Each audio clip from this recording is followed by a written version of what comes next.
नमस्कार दोस्तों, क्या हाल है सारे शेर भाइयों के। देखो आज की जो वीडियो है ना, स्पेशली मैं बना रहा हूँ मारुति फ्रॉन्क्स के लिए। मारुति फ्रॉन्क्स के रिगार्डिंग क्वेश्चंस जो चल रहे हैं कि Maruti Fronx is not actually a compact SUV. Road presence के हिसाब से, डायमेंशंस के हिसाब से तो भाई वो एक हैचबैक लगती है। काइंड ऑफ एल्ट्रोज i20 का कंपटीशन लगती है।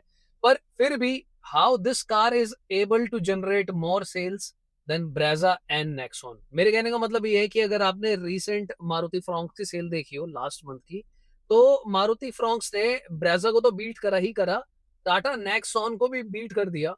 तो क्या हमको मारुति फ्रॉन्क्स लेनी चाहिए? क्योंकि सारे के सारे लोग मारुति फ्रॉन्क्स ले रहे हैं। ब्रेजा का वेट करे ना करे, फ्रॉन्क्स में सेटल हो जाएं। नेक्सॉन लेना वर्थ इट है या फिर नहीं है, फ्रॉन्क्स बेटर है? तो थोड़ी सी डिटेल्स मैं आप लोगों के साथ शेयर करूंगा, which will definitely help you. देखो सबसे पहले मैं आपको बता दूं दोस्तों कि मारुति फ्रॉन्क्स कॉम्पैक्ट एसयूवी है या नहीं है, इसका ना कोई स्ट्रेट आंसर नहीं है। क्योंकि मेरे accordingly as a car owner मुझे जो बात समझ में आई ना इस जीवन को लेके, कि कार कॉम्पैक्ट एसयूवी है, फुल साइज एसयूवी है, ये तय करना जो है वो डिपेंड कर रहा है आज की डेट में कि उस पर्सन की हाइट क्या है। फॉर एग्जाम्पल एक मेरा भाई गाड़ी ले रहा है और उसकी जो हाइट है 5'5" के अराउंड है, तो उसके लिए तो डेफिनेटली भाई फ्रॉन्क्स एसयूवी जैसी ही है। क्योंकि फिर उस पर्सन का जो है वेट भी कम है, तो जब वो गाड़ी को चलाएगा तो एज अ ह्यूमन उसका वेट कम है, हाइट कम है, तो वो गाड़ी उसको एक कॉम्पैक्ट एसयूवी वाले मजे बिल्कुल दे सकती है। ऑन दी अदर सिनारियो, अगर मेरा कोई भाई टाटा नेक्सॉन ले रहा है और उसकी हाइट 6 फीट है, तो टाटा नेक्सॉन भी उसको हैचबैक लग सकती है, कोई बहुत बड़ी बात नहीं है। और फ्रॉन्क्स तो उसको भाई फिर मिनी हैचबैक ही लगेगी। अच्छा दूसरा सिनेरियो लेके चलते हैं। अब यहाँ पर मेरा कोई भाई है, उसकी हाइट मान लो 5'8" है, ठीक है, और वो हेल्दी है। उसका जो वेट है मान लेते हैं फॉर एग्जाम्पल 90 kg के आसपास है। तो फ्रॉन्क्स में 1.2 लीटर का इंजन है, और जब उसको ड्राइव करेगा तो शायद फ्रॉन्क्स उसको उस तरीके से ना लगे, वो तो डेफिनेटली उसको हैचबैक लग सकती है। अब यहाँ पे जो गाड़ी की परफॉर्मेंस होती है ना ओवरऑल, वो इस तरीके से भी आती है कि फॉर एग्जाम्पल जो हमारे फैमिली मेंबर्स होते हैं, जब गाड़ी में 5 लोग बैठे होंगे तो वो कैसा परफॉर्म करेगी। अब कुछ फैमिलीज जो है वहां पे टॉल पर्सन ज्यादा होते हैं, 3 लोग होते हैं, कुछ फैमिलीज में हेल्दी लोग ज्यादा होते हैं। सो मेरे अकॉर्डिंगली आपको क्या करना है, एज अ कार ओनर अपनी रिक्वायरमेंट और अपनी फैमिली की रिक्वायरमेंट को समझना है। दुनिया में नहीं जाना है कि सब बोल रहे हैं कि नेक्सॉन कॉम्पैक्ट एसयूवी है, ब्रेजा बढ़िया है। नहीं, आप लोग जाओ उसमें बैठ के देखो अपनी हाइट के अकॉर्डिंगली, वेट के अकॉर्डिंगली। जब आप टेस्ट ड्राइव करो तो रियलाइज करो कि क्या ये गाड़ी जो है आपके अकॉर्डिंगली सही चल रही है, नहीं चल रही। अब थोड़ी सी प्रैक्टिकल बात करते हैं कि कुछ लोगों को फ्रॉन्क्स कॉम्पैक्ट एसयूवी लग क्यों रही है। क्योंकि एक बात तो फैक्ट है, मारुति ने थोड़ा सा यहाँ पे खेला तो है। खेला क्या है, इन लोगों ने क्या किया है, फ्रॉन्क्स की जो ग्राउंड क्लियरेंस है वो बहुत अच्छी है।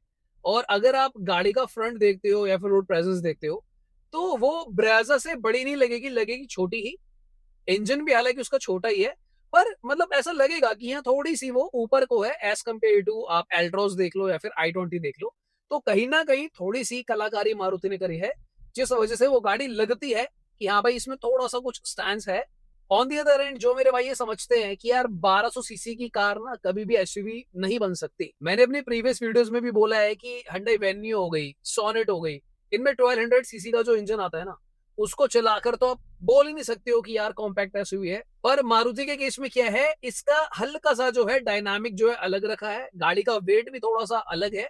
तो इस गाड़ी के हिसाब से जो पावर टू वेट रेशियो है ना, वो थोड़ा बहुत बैलेंस सा निकल के आ जाता है। यहाँ पर एक एडवांटेज क्या हो रही है कार बायर को, कि अगर आप दूसरे ब्रांड का 1200 सीसी ले रहे हो कोई कॉम्पैक्ट एसयूवी, तो वहां पर माइलेज भी अच्छी नहीं आ रही, पावर भी कम है। यहाँ पर क्या है कि अगर बंदा 1200 सीसी की गाड़ी ले भी रहा है ना, तो माइलेज वो 1200 सीसी का जो इंजन है मारुति का वो ज्यादा दे रहा है। तो बंदा कॉम्प्रोमाइज कर ले रहा है बाकी चीज में, कि चल कोई बात नहीं भाई, माइलेज तो सही आ रही है, थोड़ी बहुत गाड़ी ऊंची भी है, तो उसने उसे क्रॉसओवर भी मान लिया, कॉम्पैक्ट एसयूवी भी मान लिया। और जब माइलेज की बात आए तो उसने कहीं ना कहीं भाई ओनर ने उसे हैचबैक भी मान लिया। अच्छा अगला सवाल ये आता है, तो हमें करना क्या चाहिए? क्या हमें नेक्सॉन लेनी चाहिए, ब्रेजा लेनी चाहिए, फ्रॉन्क्स लेनी चाहिए? देखो भाई ये तीनों गाड़ियां बहुत अलग है और उसका आंसर बहुत ही ज्यादा सिंपल है। फ्रॉन्क्स में आता है 1200 सीसी का इंजन, ब्रेजा में आता है 1500 सीसी का इंजन, और नेक्सॉन में तो 1.2 टर्बो आता है। देखो अगर आप बिल्कुल भी ड्राइव एंथुसियास्ट नहीं हो, आप 1200 सीसी की कार चलाकर ओके हो, जो माइलेज आ रही है, तो आप फ्रॉन्क्स ले लो, ठीक है। अगर आपको कॉम्पैक्ट एसयूवी से मतलब नहीं है, आपको बस एक एज अ न्यू ड्राइवर गाड़ी चाहिए जो डिसेंट लगे, माइलेज अच्छी दे, और नॉर्मल हैचबैक से थोड़ी मोड़ी सी ऊपर लगे, तो Fronx is a good car for you. पर अगर आप थोड़े से ड्राइव एंथुसियास्ट हो, तो you will realise might be कि भाई 1500 सीसी का इंजन चलाने में थोड़ा सा अलग मजा आता है, कार बल्की लगती है, गाड़ी ब्रेजा जो है आपको बड़ी मिलती है। ऑन दी अदर हैंड जो टाटा नेक्सॉन है, वहां पे तो आपको टर्बो मिल जाता है, गाड़ी के ड्राइविंग डायनामिक्स बहुत अच्छे हैं, हाईवे पे बहुत अच्छा परफॉर्म करती है। नेक्सॉन ज्यादा सेफ भी है। तो यहाँ पर तीनों कार्स की अलग अलग स्किल सेट है, तो आपको ये चूज करना है कि आपके लिए कौन सी चीजें ज्यादा मायने रखती है। जो चीज आपके लिए ज्यादा मायने रखती है उसके हिसाब से आप अपना नोट बनाओ और भाई ये गाड़ी मेरे को सही लग रही है और वो कार आप पिक कर। मैं आपको ना बिल्कुल ऑनेस्टली बोलूंगा, बिल्कुल प्रैक्टिकल बात मैं करूंगा यहाँ पे। टाटा की जो कार्स है, फॉर एग्जाम्पल टाटा नेक्सॉन की मैं बात करूं, पंच की, लोगों को सबसे ज्यादा जो फर्स्ट प्रायोरिटी है टाटा की गाड़ी लेने की वो है सेफ्टी। क्योंकि आए दिन रोड पे कुछ ना कुछ आ जाती है, वीडियो आ जाती है कि देखो एक्सीडेंट हो गया। And Tata cars actually perform better in case of any emergency, कोई अगर एक्सीडेंट हो जाता है। तो अगर आप एक न्यू ड्राइवर हो, आपको ये चीजें बहुत मैटर करती है, so you should buy Tata Nexon उस केस में। बाकी रही बात मारुति की गाड़ियों की, तो आज के डेट में मारुति की कार्स भी थोड़ी सी इंप्रूव हुई हैं। अगर आप सेफ्टी की बात करोगे, कुछ गाड़ियों में तो मारुति 5 स्टार भी लेकर आ रहा है। तो अगर आपको जो ड्राइविंग लेवल है वो बिगिनर से ऊपर जा चुका है, मीडियम से प्रो के बीच में अगर आप आ गए हो, तो आप उस केस में मारुति फ्रॉन्क्स भी ले सकते हो, ब्रेजा भी ले सकते हो। वहां पे आपको एक एडवांटेज ये मिल जाता है कि गाड़ी की रीसेल वैल्यू भी आ जाती है और गाड़ी जो है परफॉर्मेंस भी अच्छी देती है। हालांकि एक डिबेटेबल चीज रही है कि लोग बोलते हैं कि भाई जब जान ही नहीं है तो गाड़ी का क्या करेंगे, जान है तो जान है। तो ये फिलोसफी हर किसी के लिए अलग अलग है। कुछ लोग कह रहे हैं कि भाई मैं तो चला ही शहर में रहूं, है ना, शहर में चली 60 से 80 रही है, मैं तो ज्यादा हाईवे पे जा ही नहीं रहा। तो ये पॉसिबल ही नहीं है कि शहर में गाड़ी से गाड़ी लगाकर कोई इतनी बड़ी बात हो जाए। तो वो लोग मारुति फ्रॉन्क्स ले रहे हैं, ब्रेजा ले रहे हैं। तो ये पूरा डिबेटेबल है। Again you will have to decide कि भाई मेरे लिए कौन सी बढ़िया गाड़ी है। वहां पर आपको जो है ज्यादा समझदारी से खुद से क्वेश्चन करने पड़ेंगे and you choose it according. And में ये बात करना चाहूंगा मैं आप लोगों से कि फ्रॉन्क्स बिक क्यों रही है ज्यादा, कैसे नेक्सॉन को वो पार कर गई, कैसे वो ब्रेजा से भी आगे निकले जा रही है। देखो, ब्रेजा के अपडेट की कोई खबर नहीं है। पहला रीजन तो यही है ब्रेजा को बीट करने का उसका। दूसरा क्या है, अगर मैं टाटा नेक्सॉन की बात करूं तो फिलहाल आपको बताइए कि फ्रॉन्क्स वैसे भी 10 से 13 हजार की रेंज में सेल हो ही जाती थी। पर इस बार एक ब्रेजा का इफेक्ट भी आया हुआ है कि कुछ ब्रेजा की सेल घट के फ्रॉन्क्स पे भी गई है। तो इस वजह से भी उसको ज्यादा पुल मिल गया इस बार और इसलिए सेल बढ़ गई। लोग खरीद क्यों रहे हैं फ्रॉन्क्स को, खरीदने के रीजन क्या है, जो सबसे मैं टॉप मोस्ट रीजन बताऊं, फ्रॉन्क्स की जो रोड प्रेजेंस है डिसेंट है। अगर आप इंटीरियर्स देखोगे तो काफी अच्छे इंटीरियर्स भी लगते हैं, रोड प्रेजेंस बेटर है, बेस मॉडल में काफी ठीक ठाक फीचर आ जाते हैं एज कम्पेयर टू प्रेजेंट। गाड़ी के अंदर जो इंजन आता है वो बहुत अच्छी माइलेज देता है। फ्रॉन्क्स की माइलेज बहुत बढ़िया है बिना सीएनजी के भी, और सीएनजी लगाकर तो बहुत ही खतरनाक माइलेज है उस गाड़ी की। उसके अलावा फ्रॉन्क्स टर्बो में भी अवेलेबल है, तो वहां से भी सेल पुल करती है, जो ब्रेजा के पास टर्बो है ही नहीं, राइट। वही ये तो डिबेट चल रही है कि कब फेसलिफ्ट आएगा, कब टर्बो आएगा, ब्ला ब्ला ब्ला।